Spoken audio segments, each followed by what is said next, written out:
Hey, welcome to the Elle Russ Show, where we explore ways to get healthy, wealthy, and wise. With a combination of guest interviews and solo episodes, I hope you will be inspired and motivated to become the best of whatever you are. I'm Elle Russ, #1 best-selling author and subject expert with over a decade of helping thousands of people across the globe. Visit my website, elleruss.com, to learn more about free guides, masterclasses, online courses, and more. Enjoy the show.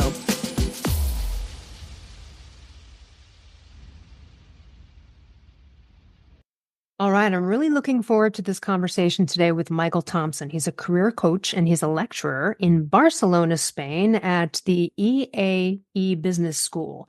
And he wrote a book that's really interesting, and you won't believe it when you hear him speak and talk that he could have any expertise in this area. The book is called Shy by Design, 12 Timeless Principles to Quietly Stand Out. You would never believe that you were shy, Michael. We'll get into all of that. Welcome to the show. Thank you so much for having me. I'm stoked to be here. Which is hilarious considering your past, right? I mean, so we were just talking a few minutes before we pressed record, and my first thought was, wow, like you really are a 180. I would like you to describe to people how bad it was, because no one would believe it hearing you now. Tell us about your growing up. Yeah, the growing up. So I grew up extremely shy. I was the kid who was behind my mom's leg in the photos on Christmas. And I had an extreme stutter. And I was pretty much paralyzed until the age of 23. I was like really low confidence. And at 23, I took a sales job as kind of my Mount Everest. My friends were all out in the world getting jobs. Without oxygen? Like... Yeah, I like, it's funny, I coach, and like the last thing I say is like take a big jump, like go, small steps. But in my own case, I was 23 and we didn't have the internet to like learn from and stuff. And I was in an environment that didn't have a lot of like supportive career advice. And I did the thing that scared me the most. And it turned out 90 days into the job, I knew it was going to hurt, and it did. I hung up on people. When I started to stutter, I got hung up on. I don't mean to laugh. It's just kind of. No, it's like almost like out of a comedy. Yeah. Yeah, I had to make 110 calls a day instead of 100. But around the 90-day mark, I hit a stride, and a couple of things opened my eyes to the fact that, hey, like I'm a good listener. I take notes. I want the best for my clients.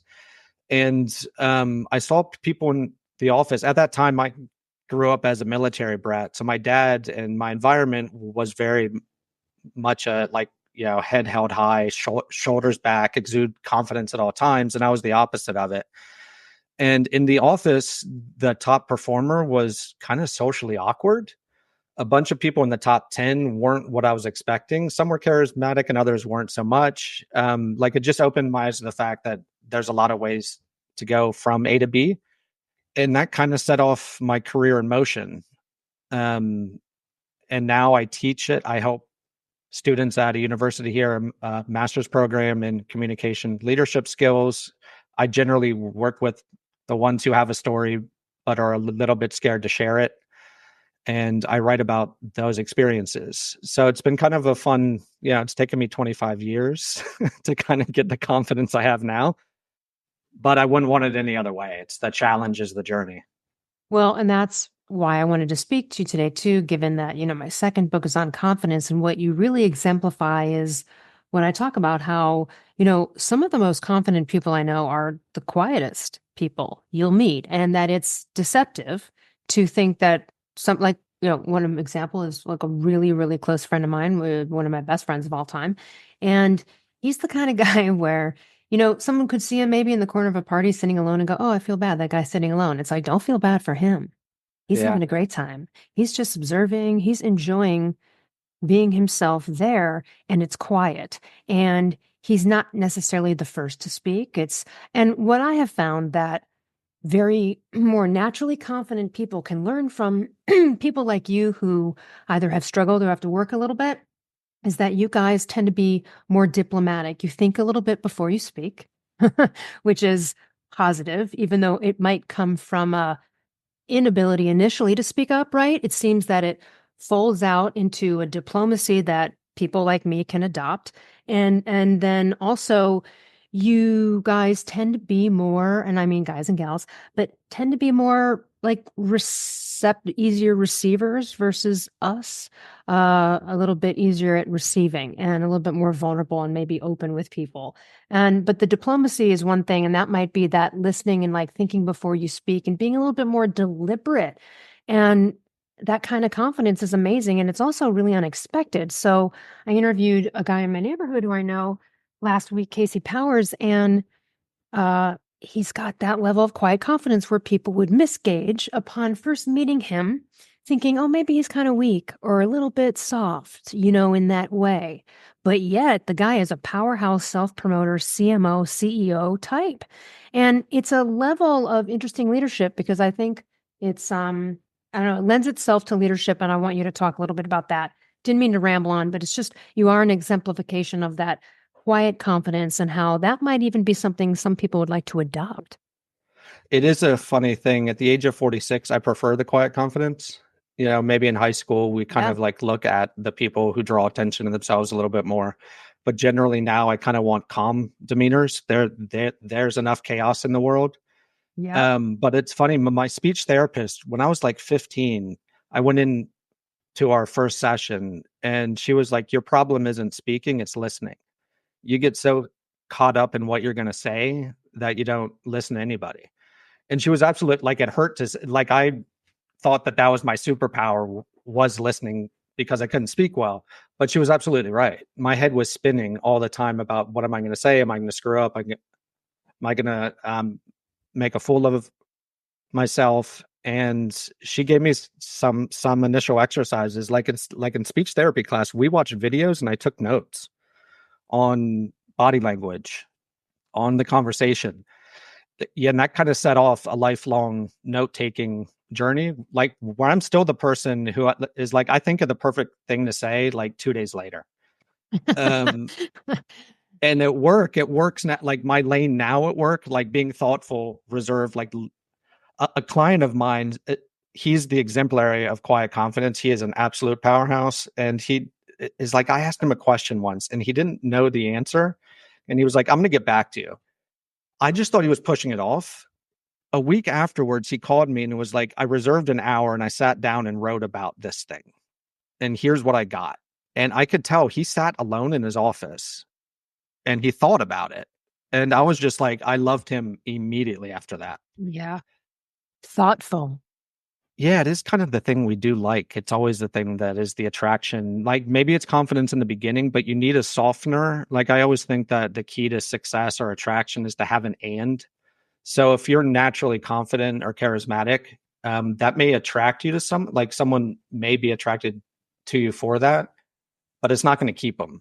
And generally, it's a quality like confident and vulnerable, like strong and sensitive. Like Yeah. Sylvester Stallone in Rocky, the movie starts, he's running in the streets of Philadelphia. He's a big, tough guy. He looks extremely tough, and he stops to pick up a kitten.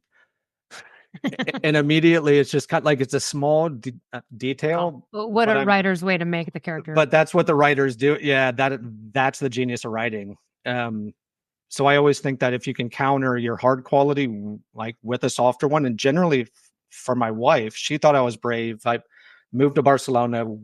We met when I was giving a presentation for the Catalan government, and she was like, "What is this dude doing here?" And she liked my story, how open I was. So the confidence, kind of like the bravery, attracted her initially, but it was the openness that kind of like really like ignited the initial attraction. As it usually does, what we love about confident people, if we could just like define it on the inside subconsciously, it's that we really do admire their feeling of capability and competency within themselves. When we see that, right? You go for that person as a leader in times of crisis because they're exuding that. I want to I love this. It's like, should we have to justify not being outgoing all the time? I love that just question, right? It's why is that a thing? that people would rip on someone for or keep encouraging someone to be. You need to get out more. You need to, da, da, da, right? Um, I'm a homebody, and I mean, I'm outgoing. I have a podcast. I do, you know what I mean? But I want to talk a little bit about that because some people are quiet or might want to, or more reserved or introverted, may feel this pressure to be something else. I think it is the thing in like, especially in the workplace today. It is if you like visibility matters. Like we can't ignore that. But at the same time, there's a lot of ways to be visible. And like a thoughtful response could stand out. Like right now, I'm writing online. There's a lot of people who post daily, and there's a lot of people too who post once a week. But they really put their heart into it. So they might both spend 5 hours doing that, and they'll get the same result. One will get like one post will carry the weight of five light ones. And you think about the people who you like in your life too. Is like, I like being comfortable in silence with people. Like it's kind of a marker of a friend almost. If you're not like, if you don't Right. feel too jittery or you have to fill the air with something. Um, my wife again is an example of that. Like we immediately just kind of had like we had our own space, and I could write, she could read, whatever it was, but I was comfortable in the silence. Yeah. And in general today, like I think people look at their phone, like people stopped smoking and they started looking at their phones. So the message here, everybody, is get a pack of cigarettes. But if you can sit at it, like just going to a movie alone or sitting at a restaurant, like no phone for a half an hour, like it feels weird, and it didn't used to. Um, so I think it is something that if you can hone that skill of just being like you don't have to jump in on everything, and life isn't Jeopardy where you have to be the fastest to answer. Like, and I always appreciate if I watch a podcast also, it's something I have to work on podcasts just because it's not my like most comfortable space, is letting some space go between questions. And like I love it seeing a video of somebody like pause and actually pull back for 20 seconds. Hmm. I find that really attractive, and I like a lot of people pick up on the same thing. Yes. And again, it's that more of a diplomatic response to something versus just jumping at the first or right, blurting out. It's You really kind of taking. stand out by not, you know. It's kind of the Yes, interesting thing. yes, Yeah. it's so true. Well, it was the same thing like when I, first jumped into Hollywood many, many years ago. And I'd work in casting offices and things like that. And everybody would be kissing the ass of everybody who obviously could hire them one day, right? So, and there was just some discussion about someone's favorite movie or something like that. It was a big movie and I like wasn't a huge fan of it. And I kind of just was honest. I was like, not my favorite or whatever. I just was like totally honest as if I would be with any other group of people. And you could tell some people were like, oh, I can't believe she disagreed with what the casting director just said. But the truth is that that casting director had like mass respect for me in that moment because I didn't. Because in a town of yes people, I was just no shit about it. Right. And so sometimes, right, that contrast is the standout. And I think that that's why this is a great book and a great way to even take down the tone of some people who are real outgoing Spitfire alphas like myself, where we have to sort of learn some of the things that you guys offer us. And I know that you've had to learn some of the things that, we don't struggle with as much, but we've got to, it's sort of symbiotic. Like we do get a lot out of you guys. It's not just confident people have all the answers. I want to talk about choosing comfort over confidence. You talk about that in your book. Can you dive into that a little bit more? Yeah. So, first, I appreciate that you do make the effort to learn how the other side lives, because often it's the case where we're told that we have to do the presentation skills, the sales stuff. It's very rare you hear somebody say like, you're an extrovert, be more introverted. Um, But I love it. which is like, and the differences in the world is what gives it color. So it'd be a very boring world if we were all extroverted or all introverted. So it's like the combination of that, I think, is actually like what's fascinating with like for human behavior. But for the confidence and comfort, I start my second day on my sales job. We had to do role plays. Like this is back in like 2001, Baltimore, and it was a really alpha environment. And I totally froze. And my manager like it was the corporate trainer who was in charge of it, but my manager was lurking around and he saw me like turn red. Yeah. And he pulled me aside and he told the corporate trainer he was stealing me for the day. And he set me up in a corner office with a pile of dead leads and a couple scripts. Like it was like, get as comfortable as you can. And I was like, you're not going to sit with me or anything. He's like, nah, like if you're not comfortable here, you're not going to come to work. So just like kind of like find your own way. And I always thought about like, what are the conditions that allow you to be comfortable that help you build confidence? Maybe in the workplace, we can't always change the environment. I got really lucky with that guy. Mm-hmm. Um, I don't know if that would have happened in any other office in the United States or the world, but that kind of like he gave me the space where I had 3 to 4 days where I was just plugging away on my own. And that allowed me to step into my voice. And on the flip side of it, though, it's a two-way street. Like my job, like I think the number one leadership quality that gets overlooked is how to put people at ease. Mm. And it's kind of the same way, like my obstacle is the way. So like I don't like being uncomfortable. So I would imagine that other people don't either. And you can kind of pick up on if somebody is or they aren't. But what can you do to make them feel as comfortable as possible? Is kind of my goal with teaching too. Is like I don't go in there like pretending to be an alpha of like I'm a leadership lecturer, communication coach. I go in and share like the times I screwed up, how I lost a ton of money in Central America, how the stuttering in sales. Yeah, and that actually they all kind of like their shoulders drop a little bit. And by me opening up, they start to open up. So that's kind of my superpower in a way is like I'm confident in my stories. Like I have a great wife, I got great kids, my career is going great. Like I'm doing well. And I know that to get other people who are similar to me to that same stage, it's creating conditions where they do feel at ease and they can be themselves. They can share challenges. So that's my job in a sense is to get me comfortable, figure out a way for me to get comfortable in a lecturing role. It's self-deprecation. It takes the pressure off a bit. It's like, hey, I stutter. I'm very clear up front about that. And the flip side is that helps them to feel more comfortable as well. Absolutely. You take the surprise out of it, the audience, anyone feeling nervous or embarrassed for you, thinking perhaps this is happening to you and you this is the first time, you know what I mean? Like there's a lot of things that can go through one's mind if you weren't aware of that. To call it out right away is great.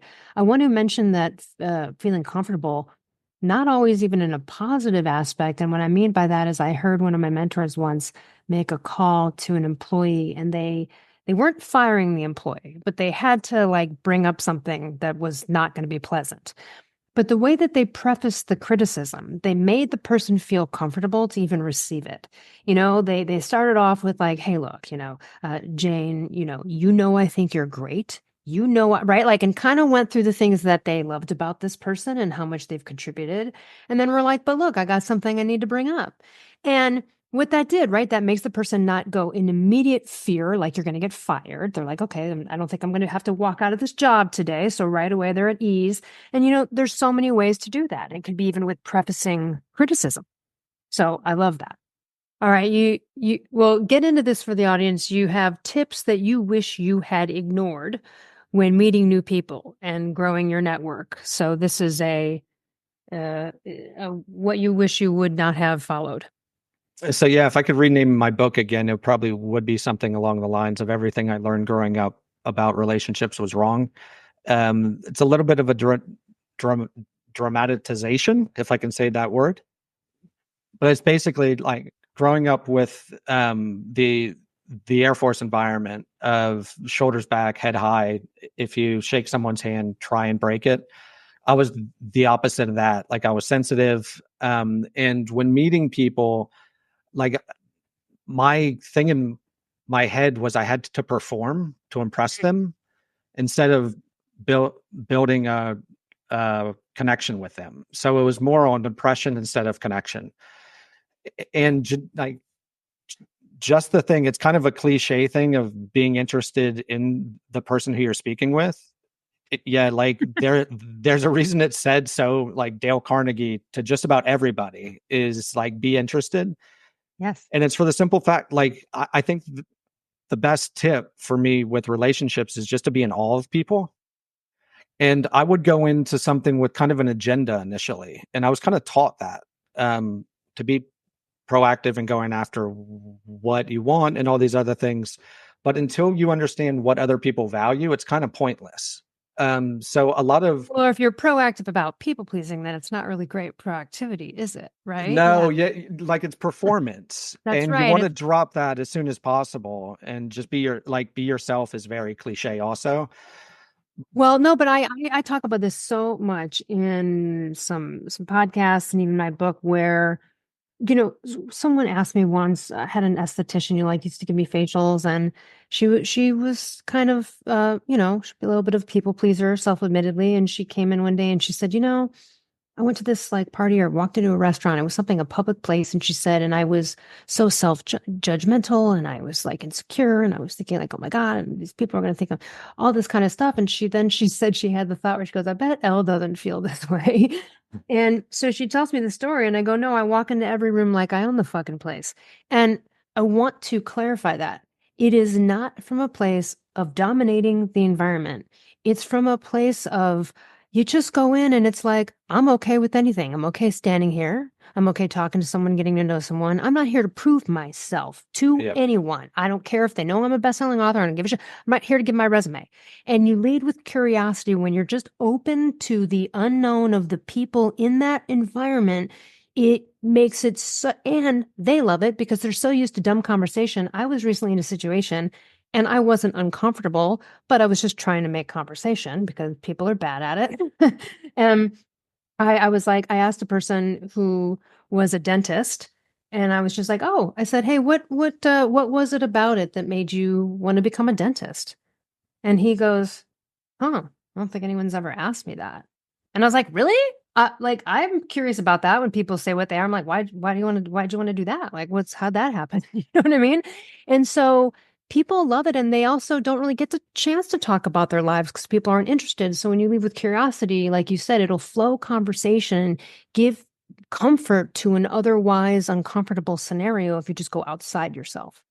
yeah, and I like to like your question's great too. It's the basic questions, right? Like we kind of we overestimate how great just simple questions are sometimes. And one thing a friend of mine, Kim Dabbs, who wrote a great book on belonging, she asked people where do you call home? Oh, I like that. And that gets people talking about a place where they're most comfortable. And like maybe it's Detroit and they're in Barcelona now and they talk about home and growing up and family. And it just gets them talking about like a place that lights them up.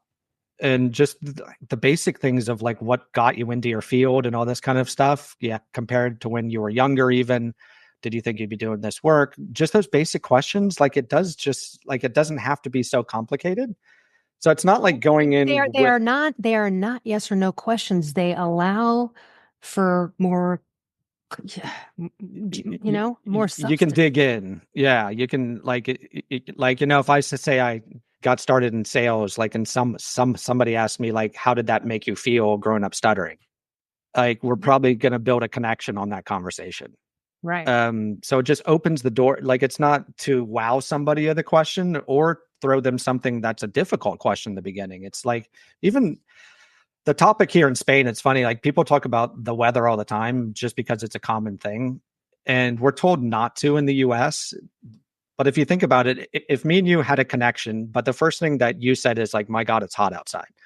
I wouldn't have thought at the end of the conversation that she's really cool, but there's no way I'm going to hang out with her again because that comment of it being Because hot her was opener was lunacy. so Yeah, bad. yeah, yeah. You remember the last more than you do the beginning a lot of the times. Right. Like, and a lot of the times, like both people are like half the world's introverted, extroverted, like it's all a spectrum. But depending on the environment, like we're all kind of shy or outgoing. Like it depends the environment a lot. So if you're going up to somebody who is more reserved, like give them a softball, just get it moving. Yeah, it's weird because I'm obviously very outgoing. I've been on stage. I've been on, like, clearly in the public, but I am more introverted percentage as I've gotten older. I'm definitely an ambivert, but I have to sometimes when I'm in public settings that aren't like my own crafting at my house or something, I do have to like give myself a little bit more effort to spark up and kind of beyond because then otherwise it's just, you know what I mean? Then I'm just hanging out in my own little world and it's a little bit, and I do notice that sometimes where I'm like, okay, you gotta like pipe up. But sometimes my natural inclination is to just, yeah, be introverted. My Let's talk. initial Go ahead. my initial thought is like, what kind of crafts? Like that's just the What do you mean? like you're crafting, like if you're crafting at home, like I would Oh, want to right, right, know right. Well, I didn't mean like what kind of crafting. craft. Yeah, I meant crafting like a dinner party or a get together. Oh, But yeah, but I like if don't you're into craft. like I don't sewing, craft at yeah. all. I actually have a hand disability. Crafting would be a nightmare for me. Oh, no. Um, but yeah, all right, let's get into what exercises do you recommend? Talk about them in your book to build confidence and act with boldness in the moments that matter. It's a big one. So I do. There's two things. One is kind of a smaller daily thing, and one like they're both daily. But one thing I do is I keep a holy crap jar, and I have a different name for it. I don't know if this is a PR podcast or not, Oh, this is but explicitly say whatever you want. anytime I say holy shit to myself, I did that. I write it down and like a little note, and I throw it into a jar. So it's What do you mean, basic. like the accomplishment? Like I spoke up at Yeah. this. Okay. Yeah, it's like a podcast interview that was a high stress one or something, or if I have to give a presentation, or if I have to publish an article, whatever it is, those times like where I feel pride in myself, I write it down on a little note card and I toss it into a big green jar. And when I'm feeling shaky, I read through like it's like I'm alive today, so I've been through a lot. That's the same for just about anybody who's listening to this, and marking those times where you got through something, like it could be a health issue, a family thing, or the small things at work. Keeping that collection, and whenever I'm shaky, reviewing them gives me a boost that I'm still here, like, and I can do hard things. And now I kind of get a weird satisfaction out of the uncomfort. Like my job, a lot of it is uncomfortable, and home for me is comfort. And I need to cheat. And that is kind of my go-to thing about like just reviewing the past entries that I've already I've already overcome a lot. And the second thing is there's a framework called the AAA that a book client of mine, Jeanette Bronet, shared with me. And it's essentially it's acknowledge, accept, and ask. So you kind of acknowledge you're feeling shaky, you accept the circumstances for what they are. Say you have to give a presentation or something, it's like the deadline's coming up. The reality is if you want to keep your job, you got to stay at it. And then ask, what do I need so that I can ... So maybe it's have more confidence, maybe it's to feel less shaky.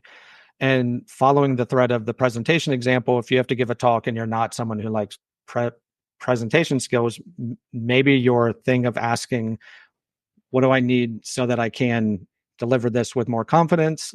It could be just to review the parts of your presentation you're comfortable with already to get your momentum back. It could be you call a friend. Generally, I think the older I get, the bravest word that you can say is help.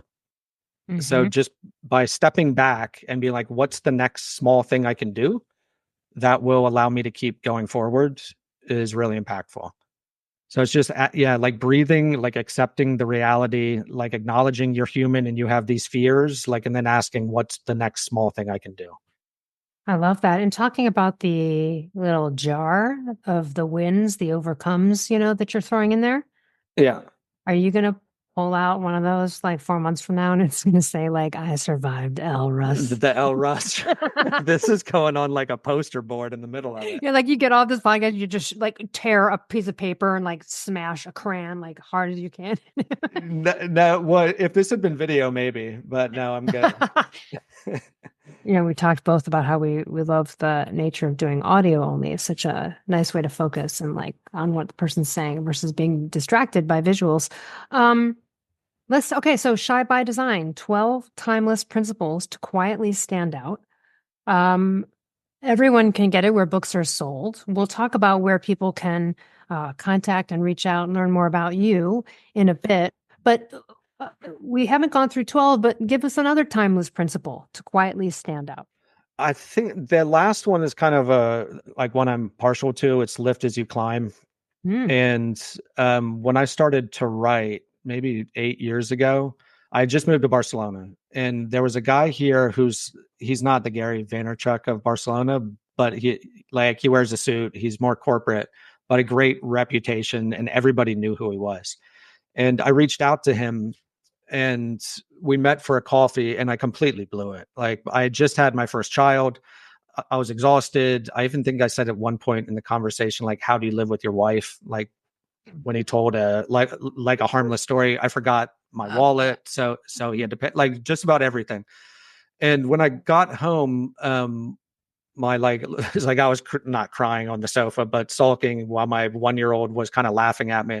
My wife was like, "How'd it go?" And I was like, "I'm not going to hear from him again." And 3 months later, I started to publish on a secret blog, and he had found it, and he left comments on the second article. He was like, "This is pretty good, man."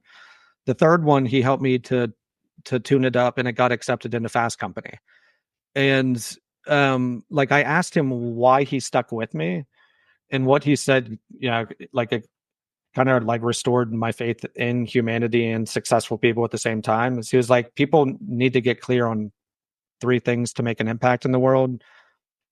First is clarity in their vision. Second is confident in their actions. Third is a stronghold on their values. And he could tell I didn't have a vision and my confidence was non-existent, but we had same shared values. And he was like, if you meet anyone who has shared values, they're worth giving a first, a hundredth, a thousandth chance. And he's been instrumental, like just these little tips. He's mentioned me in his YouTube, like he has a large YouTube following. He's done shout outs for me there. He asked me to contribute on an article in Forbes with him. Like, and it's just like his main value is to look back. So while everyone's looking ahead, trying to connect with the next big person, his fulfillment, like in his career, came from looking behind. So that's kind of my primary marching order now is like I'm 46. I have an audience. It's like with an email, I can connect someone who I see potential in. And I try to do one of those things every morning before it like is I'll wake up like and instead of think about what I have to do, it's like, who can I help real quick? And it's just those small things of a quick introduction, a mention in an article, a keep at it, that I think leads to fulfilling work and also strong relationships going forward. Like it's funny, some of the younger people who I like helped out with 5 years ago now are way ahead of me. And it's interesting, like life's long, and the people who you support may be in a position where they can support you going forward. I love it. So aside from Shy by Design, where people can get wherever books are sold, told us, and we'll put the links in the show notes, but tell us where people can connect with you and learn more about you and also how can you help someone who might see you as someone they can benefit from? So I just started on Substack, and the Substack is Shy by Design. But my personal website is michaelthompson.art, like art as an artist. There's a lot of Michael Thompsons in the world, so I kind of got the end of the barrel. And those two places, they'll link out to my LinkedIn, um, my email address, all that kind of stuff. And the last question there of what recommendation for somebody of how to help someone is that? Yeah, or like, do you work with people one on, well, like how can, other than reading Oh the yeah, book, do you offer consultations? Like, how can someone maybe connect with you beyond your book, if at all? yeah, absolutely. Like, so I do one-on-one coaching, both with confidence communication stuff, and also I help people to write their books. So I do a little bit of a mix of like my passion is words. So it's like how to write them to inspire action and how to say them confidently. So I do a little bit of like split coaching of verbal and written. And those are my main two things right now. I'm writing a lot. and I'm coaching, and I do some consulting with organizations on branding, communication, and that kind of stuff. I love it. Well, thank you so much for your time. Thank you so much, Elle. It was really great hanging out with you today. You too. And for everyone else, we'll see you next week. Hey, thanks for listening. If you enjoyed this show, I would so appreciate you leaving a review on Apple or Spotify or wherever you get your podcasts. And to learn more about partner discounts on amazing products, visit elleruss.com/discounts.